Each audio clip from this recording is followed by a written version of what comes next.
Nesse vídeo eu falo sobre o processo de diluição, como o Adventismo corre o risco de perder a sua essência. Para a gente entender isso, é preciso falar um pouco sobre a mudança de modernidade para pós-modernidade, sem entrar em muitos detalhes porque há vários vídeos aqui no canal. Mas eu vou falar o essencial para você entender como funciona esse processo de diluição que inclusive afeta não só o Adventismo, mas a várias outras igrejas também. A religião corre um risco de se misturar, de perder a sua essência. E isso é um risco essencial que faz parte dessa época. Mas antes de eu falar um pouquinho mais sobre isso, não se esqueça de deixar aqui o seu like. Também, se você não é um inscrito e já tem visitado o nosso canal, considere se inscrever. Assim você vai ter a opção de sempre receber notificações quando algo novo surgir por aqui. É muito importante também que você compartilhe esse vídeo com seus amigos, especialmente naqueles grupos de WhatsApp. Quando a gente fala então de diluição, temos em vista um processo que marca as religiões e faz com que elas se tornem parte de um discurso dominante, para serem aceitas no espaço público, para que a sociedade tolere a expressão religiosa, ela tem que se adequar ao pensamento dominante. Para a gente falar um pouquinho mais sobre isso em termos técnicos, a gente fala que cada época tem um tipo de pensamento, um tipo de moral, um tipo de tendências e um conjunto de comportamentos que são aceitos. Eu já fiz referência a isso em outros vídeos, o nome disso é estrutura de plausibilidade. Cada época determina qual é a sua estrutura de plausibilidade. Isso porque cada época é marcada por um núcleo de pensamento central.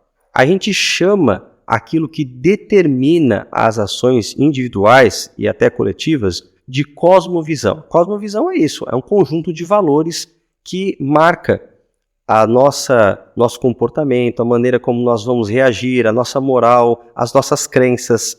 Porque a cosmovisão, na verdade, é um conjunto de respostas às perguntas básicas. Se Deus existe, o que acontece depois da morte, qual é o nosso papel nesse mundo, etc.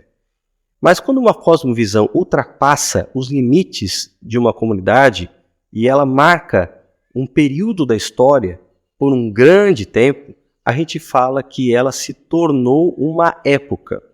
E aí surge um outro termo. A cosmovisão agora se torna um Zeitgeist. O Zeitgeist é, em tradução livre, o espírito do tempo. É uma cosmovisão que ampliou a sua influência e agora passa a ter um papel de dominância e de regulamentação sobre outras cosmovisões. Eu gosto de dois exemplos e eles são bem simples de se entender. É o exemplo da alfândega e do shopping center. Uma alfândega serve para regulamentar, para inspecionar e para permitir aquilo que entra ou não em um determinado país, por exemplo, ou região. E o Zeitgeist ele funciona exatamente assim, ele vai regulamentar outras cosmovisões. O shopping center, quando ele é instaurado numa área, ele acaba assumindo as lojas que podem fazer ou não parte do seu conglomerado. E é claro que as lojas que ficam de fora do shopping center muitas vezes enfrentam a sua concorrência, que é uma concorrência muito forte. Da mesma maneira, o Zeitgeist determina quais visões de mundo estão alinhadas com ele e vão fazer parte do seu conglomerado e quais vão ficar de fora. Dá para perceber então a relação de Zeitgeist e cristianismo. Nunca nós tivemos um Zeitgeist que fosse favorável em todos os pontos ao cristianismo bíblico. Nós já tivemos na Idade Média, por exemplo, uma visão que era cristã, mas aí a gente está falando de cristandade, não de cristianismo bíblico. Eu já fiz a diferença em vários vídeos aqui do canal. Basicamente, a cristandade é essa junção de cristianismo com filosofia, com tradição, e isso marca toda a Idade Média. Tanto ela é hostil ao cristianismo bíblico que ela persegue aqueles cristãos que querem viver à luz da palavra de Deus. Então nunca houve um período da história em que o Zeitgeist apoiava o cristianismo. Pelo contrário, o que ele apoia é uma versão do cristianismo que vai se ajustar àquilo que é o pensamento dominante. Na modernidade, no período anterior ao nosso, nós temos uma visão de que o conhecimento técnico-científico vai levar o homem à verdade e, portanto, os mitos, a religião, vão ficar para trás, vão ser superados. Dentro dessa perspectiva, o cristianismo era hostilizado, era algo que apenas as pessoas ignorantes acreditavam ainda. Agora, na pós-modernidade, nós temos um novo paradigma, novos conceitos, mas também o cristianismo passa a ser hostilizado, mas por outras razões. Na pós-modernidade, nós temos a ideia de que não existe uma verdade factual. O que existe é uma verdade comunitária. Eu acredito nisso, então é verdade para mim. Existem vídeos aqui no canal onde eu falo disso em mais detalhes. Então aqui eu não vou me alongar sobre as características da pós-modernidade. Há também um artigo onde eu falo a respeito dos desafios da pós-modernidade para o cristianismo bíblico, para o adventismo de forma particular. Então, em meio a tudo isso, o que hoje é suportável para a sociedade é uma versão do cristianismo que seja adequada ao discurso que já está sendo pregado pelo Zeitgeist, esse discurso que você vê na mídia.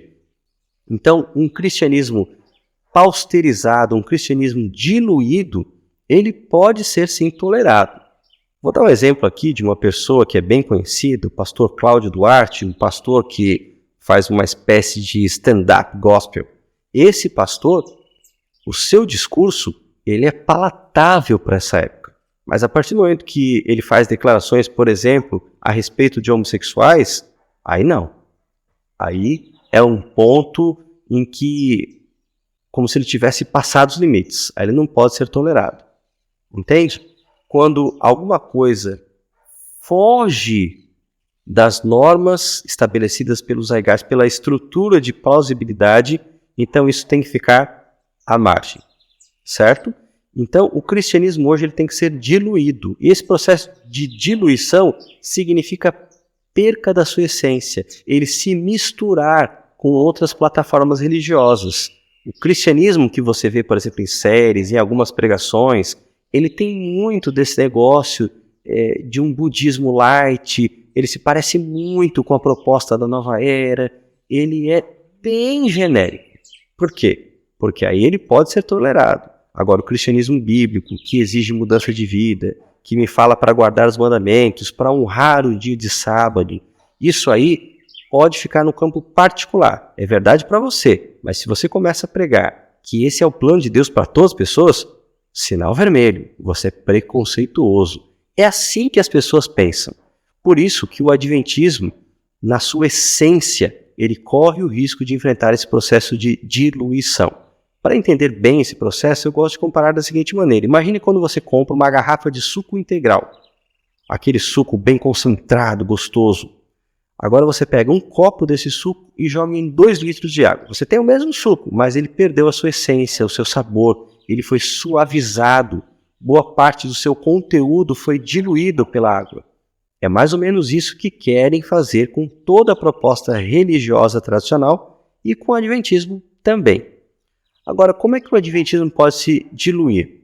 Bom, num plano coletivo, quando nós assumimos cultos, liturgias, propostas de pregação, que na verdade incorporam elementos de outras igrejas ou da mídia, nós corremos o risco de nos tornar esse adventismo mais pobre, mais sem graça.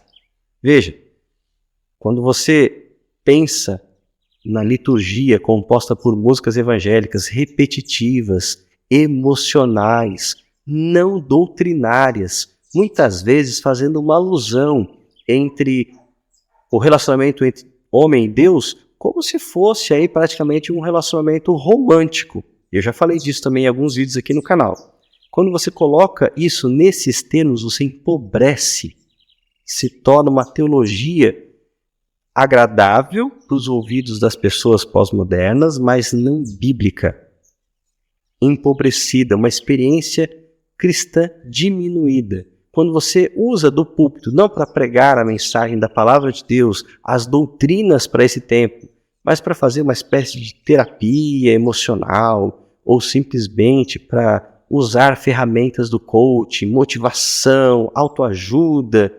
treinamento, isso aí foge do plano de Deus. Então é possível diluir o adventismo através dessas estratégias. de você começar a pensar que para atrair pessoas você tem que diminuir as marcas de Deus para a sua igreja. Você tem que diminuir a importância do discurso tradicional adventista que prega a verdade presente. Também é possível diluir o adventismo em termos individuais. Quando você, por exemplo, começa a deixar a mídia ter mais influência sobre a sua vida. Especialmente cristãos que vivem em lugares maiores, grandes centros, eles sofrem influência diária, porque são tantas pessoas, é um contato com tanta gente que pensa diferente, que você pode relativizar as suas crenças, que você pode se deixar influenciar pelos outros. Continua membro da igreja, continua assistindo os cultos, continua sendo dizimista, continua usando os dons da igreja, mas a mentalidade já é diferente. A Bíblia já não é a única coisa que vai ajudar nas tomadas de decisão. E, claro, por isso que existe o conselho de Ellen White para que a gente trabalhe pelas cidades, mas more em lugares mais remotos, mais perto da natureza, ensinando os nossos filhos a crescer cercados por esse cuidado de Deus e também aprendendo junto com eles as lições que Deus deixou na natureza. Veja, tudo isso faz parte dessa experiência que Deus quer trazer para nós. Agora, isso tem que ser um processo gradativo, cuidado, não é uma coisa desesperada. Muitos acham que é só para o final dos tempos que a gente tem que ir para sair das cidades. Não, Deus não disse isso. Deus disse que quando nós tivermos oportunidade, nós deveríamos ir para a cidade, sair das cidades, ir para o campo. Isso é uma prioridade nesse tempo. Mas tem que ser feito com muita sabedoria, muita cautela, tem que ser feito com muito cuidado, de forma orientada por Deus, através da oração. É um processo de adaptação, um processo longo. Talvez em outro vídeo eu fale mais sobre isso, sobre a minha experiência particular nesse aspecto. Mas uma coisa muito importante, não adianta sair da cidade fisicamente e levar a cidade na mentalidade. Continuar assistindo as mesmas coisas, se influenciando pelo mesmo tipo de mídia. Não adianta apenas mudar de lugar. Isolamento físico, social, não é a única resposta. Nós temos que ter sim contato com as pessoas, mas sempre lavar a nossa mente pelo contato com a palavra de Deus. É a palavra que vai me ajudar a tomar decisões e filtrar aquilo que de negativo existe nesse contato com as outras pessoas. Negativo que eu digo em termos de mentalidade, de influência. Uma outra coisa muito importante, quando a gente pensa em instituições, há o risco das nossas instituições seguirem modelos empresariais seculares. Eu já falei sobre isso em outro vídeo, também não vou me demorar nesse tópico. O fato é que para sair dessa diluição nós temos que conhecer o adventismo, conhecer a sua história, conhecer as suas orientações. Cada membro da igreja deve estar muito ciente do que a igreja pensa, do que ela declara, do que ela crê. E deve estudar a Bíblia e conferir essas coisas para ver se elas são assim mesmo. Saber se, de fato, qual é o plano de Deus. Estudar os testemunhos de Ellen White para que, de fato, a verdade de Deus não seja apenas conhecida intelectualmente, mas seja experienciada. Eu quero ouvir você, quero saber qual a sua opinião sobre isso. Quero também que você deixe nos comentários se você pensa diferente, se você concorda, se você discorda. Também peço a você, caso você tenha gostado desse vídeo, que compartilhe com os seus amigos. Agora você vai ver que na tela final vão aparecer alguns vídeos aqui. São recomendações minhas para você. Escolha um desses vídeos e assista na sequência, que você vai estar também ajudando o canal a continuar crescendo. Que Deus abençoe você.